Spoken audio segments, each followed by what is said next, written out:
When I got offered this part, they didn't specify which character. They just said, we'd like you to play the lead in this movie. And I went, oh, wow, thanks. And I read it, and I see this one guy who's the father of a 17-year-old and a 16-year-old. I've never played the dad of anybody older than 11. I mean, physically, I guess I'm old enough, but I thankfully look a little younger than I am, so no one ever cast me to play the dad of adults. And he begins the movie in questioning his existence, and he has a scene in a church where he's talking to his pastor, and he's just doing a lot of things that I'm not normally cast for.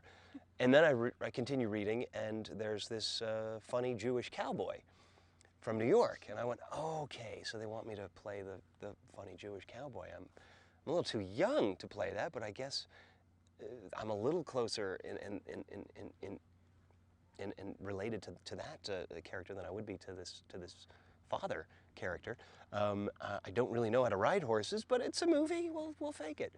So then I spoke to the director and the producer the next day, and they said, no, we want you to play the church-going dad of the 17-year-old. I went, do you know who you're talking to? You know, I'm the son of a rabbi, and I play the funny New York Jew in all the Neil Simon movies. And why? If I were to put 100 actors in a room, I would pick me 100 to play this role. They said, don't worry, you know, we're tailoring it to you, and bring your own thing to it, and please come and make it funny and do whatever sort of physicality you could do to liven it up some. So I've just been attacking it and bringing my own thing and trying not to screw it up, but I'm having a blast.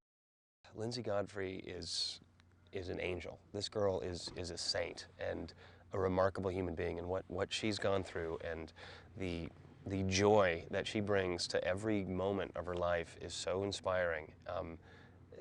And the story that she has to share, and the fact that she's here and alive and beautiful and talented, she's remarkable. My wife fell madly in love with her when they met, and we're adopting her. She's part of our lives now. We've already even fixed her up with one of our best friends, and they're going on date number 3. Don't say anything to her. Geez, don't say anything, but that's how much we love her. It has taught me that life is incredibly short, and to not take anything for granted, and to not take your loved ones for granted. In the story, I play a man who lost his mother at a young age, lost his father probably when he was in his late teens or early 20s, and the only parental figure, the only important close relative in his life was his uncle, the character played by Peter Graves. And through no fault of his own, they just sort of lost contact with one another, and he finds out by looking at a videotape in a lawyer's office that his uncle had passed, and he's communicating to him via recorded message.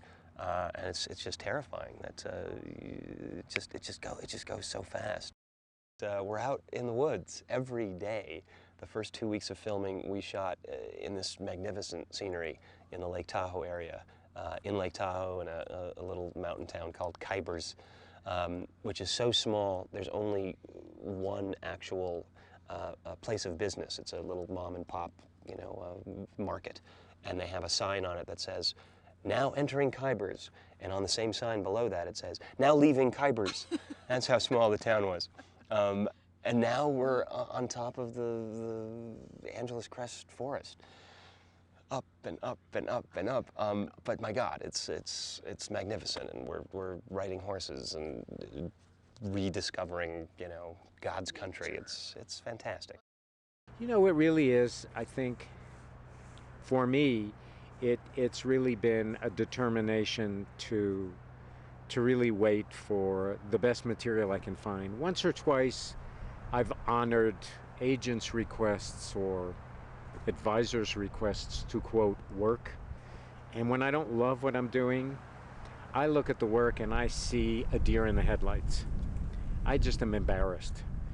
And I'm not fooling myself. Maybe I can fool others. So I really have said I'm going to not work unless I love what I'm doing. This is the world we hand them.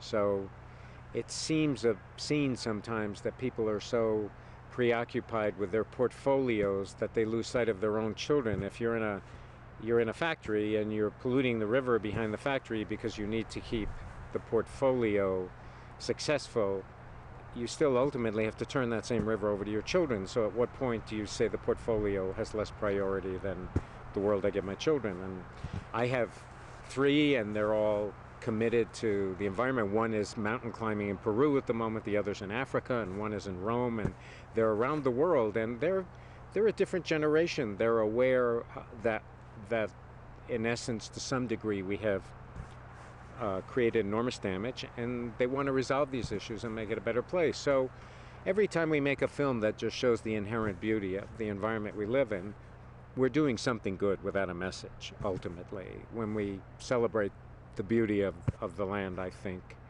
it's a subliminal message we're sending to people to remind them this is the world we live in. It's the only one.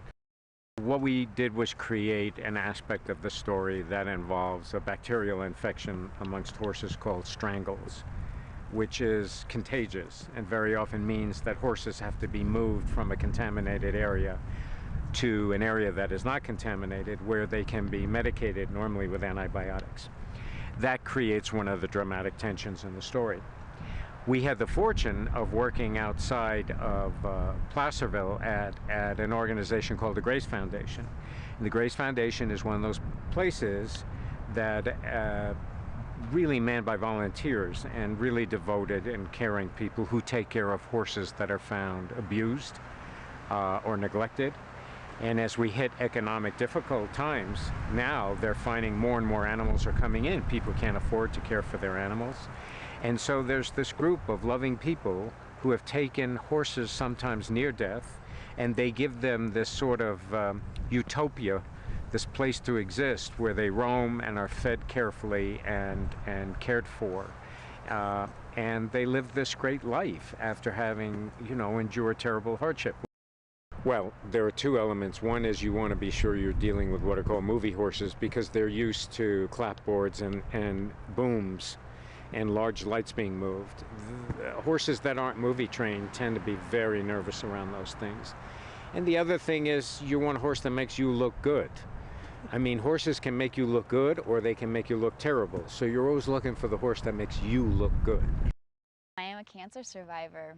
I was diagnosed 2 years ago with Hodgkin's lymphoma, and I went through 6 months of chemo, and I lost all my hair, so this is my 1.5 years worth of hair. Beautiful. It's actually really curly, and they call it chemo curl, but we straightened it for the film. And it's been 1.5 years. I actually, right before I booked this, I found out that it had been 1.5 years of remission. I think I owe my mom. I really do.